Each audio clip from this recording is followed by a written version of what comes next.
What's up, YouTube? We just got the Sportsman's condo put up. We're gonna show you everything you need to know about a Sportsman's condo shooting house.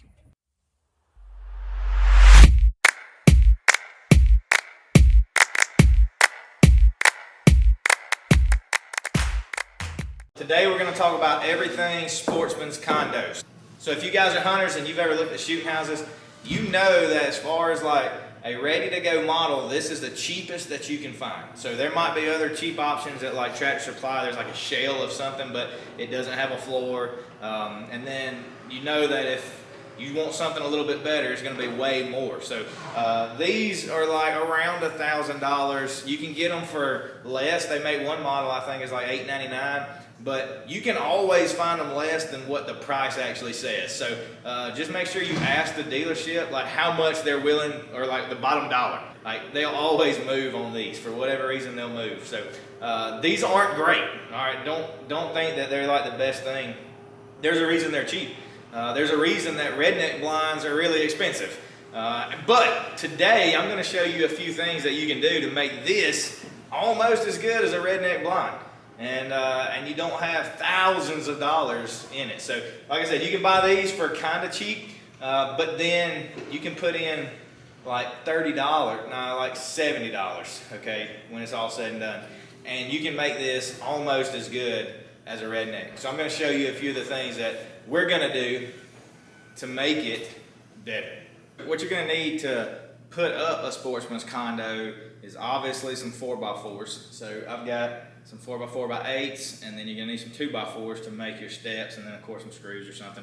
You'll need some lag bolts to go in the side, because these things come with 4x4 openings, like made out of metal, on this bottom of this frame.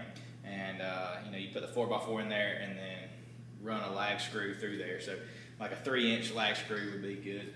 And then of course you're gonna need some lexel to do around the tops of the windows. I'm going to show you that in detail in just a minute. You're going to need an earth anchor, a turnbuckle, certain ways to put them together. And then you're also going to need about 8 foot or so, I mean, depending on how long of 4x4s you use, but like 8 foot of cable or chain or something, so that we can put this right in the middle, hook it up to this. It's got a little round bushing welded on the bottom of this frame, and you hook your wire on it, or your cable or your chain, whatever, and then we can tighten it down. That way, any kind of good gust or something, it shouldn't just knock it over. So that's what we're going to use. And then this right here, the solution to tinting plastic windows is to use spray tint. Now let me say this about the window tinting. Some of you guys might be tempted to go get something like this from O'Reilly's or AutoZone. Look, it's basic window tint, and it's good. It's like $9. But if you try to put this on plexiglass, it's not going to work out good. It's going to be like opaque, and there might be like bubbles and stuff. It's not going to stick great. You just can't put regular window tint on that. So there's a solution.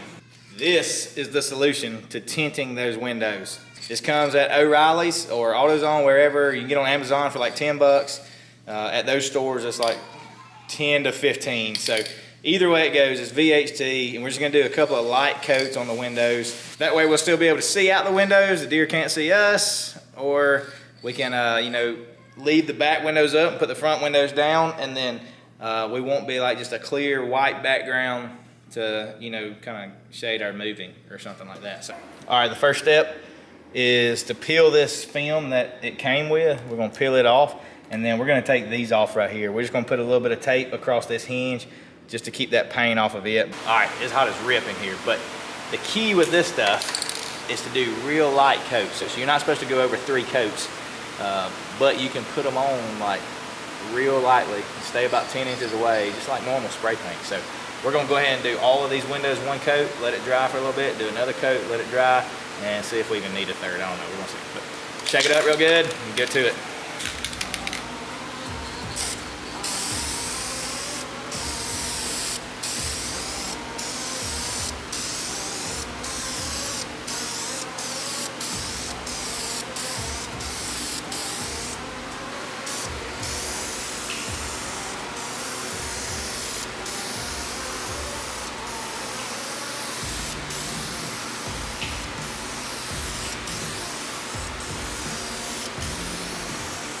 All right, the next step, we're gonna use this lexel. And let me show you like what I'm talking about we're gonna do. So right here, all the way around, even on the windows, there's this edge. Now water, when it comes, if it don't have a sharp edge or a lower edge, it's gonna run back. It's not gonna be like a ton, and the door's not terrible because it's got this little lip built out on it. But the windows, I mean, if it runs back, it's gonna go behind that piece of plexiglass because it comes up to the outside edge like this. This is a window. So see, if the water runs down, it's even angled back. So it's gonna run down there, and this is where it'll drip. So what we're gonna do is we're gonna put a bead of silicone all like right on the edge, but up under it.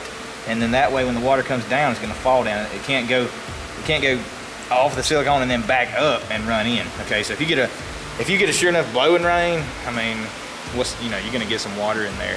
We're gonna drill some holes in the bottom just for that reason. But for the most part, if we put the silicone on good, it's gonna drip off of the silicone straight down, and we don't have to worry about water getting in. Now, if you get one of their straight ones, you can put like a little piece of ale metal of some sort across the front of this window. So we can't do ours because it's round. We got the SC3. But if you got like the SC2 where it's straight across the front, you could just put a piece of ale and then a bead of silicone across the top of it, and the water, it'll divert the water off and down. But with this round one, there's no good way to bend that metal around with it looking good. So I think if we just put one bead all around the bottom of it, we'll be good to go.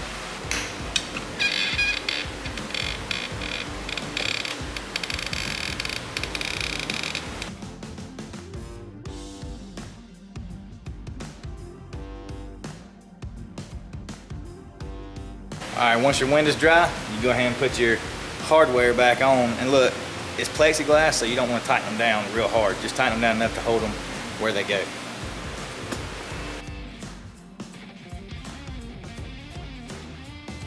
All right, here's the last step. We got to cut that rubber mat. You can buy them at Tractor Supply. I think they're like 50 bucks, maybe a little less. But just get the rubber mat, pretty thick. And you might have to use like a piece of one and some, but you can see what I've done. So I measured my radius and I cut it like that. You can put it in there like that, it'd be just fine. But I also made some little pieces to go like out here, just to make it smooth all the way around. So we're gonna put this in, and then first thing in the morning, we're gonna go put this thing in the field.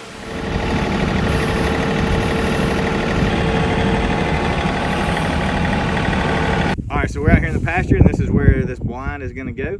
And we've got like some turnip patch planted down there. We got a food plot on the tree line over there. We got several food plots going back into the woods over there. We've got food plot behind us that we had our dove field planted, and then we've got a feeder back over there. So, and then all this is just open pasture. So what we're gonna do is put it up right here, and basically the steps are put 4x4 posts in here, screw them in, put 2x4 steps going up the back 2 posts, and then make sure it's all good and level. Dig a small starter hole for your anchor, put your anchor in the ground, and then your cable with the turnbuckle from this loop right here down to it, and then make sure, just make sure it's level before you do all that, and you'll be good to go. So we're fixing to get that done.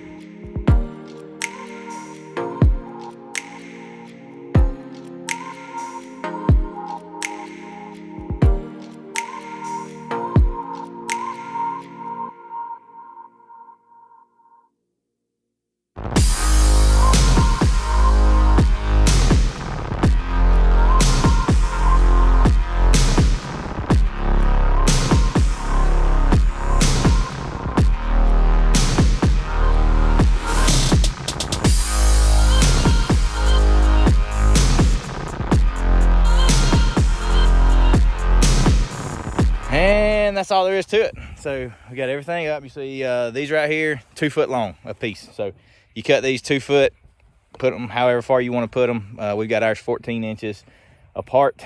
That's a pretty good step. And like I said, we've got 8 foot 4x4s, which puts it, I don't know, because of the slant, it's I mean, you can touch it pretty easy right there. And it's solid though, you know what I mean? Like if you go with 10 foot, you're gonna have to put some braces and all kind of stuff. So I mean, you could put braces on these, but there's no need. I mean, this is good, sturdy. So like I said, we've got it kind of in the middle of our pasture. And there's our house back there with the pond, food plot back there, food plot up there, feeder back over there too. And then dove field behind us. And of course it's got weed on it. So that weed is growing now. There's a dove on the line. Anyways, look, you can't go wrong with these things. And it's not like I don't like to build them, okay? I'm gonna show you one I built the other day. Right now, the way wood prices are, like, why would you build one if you had to go buy all this stuff? You can buy this and just put it up about as cheap as you can build one. If you're in the market for one, look, I'm not getting paid by them. It's just a cheap blind. It's not a redneck, but it's close.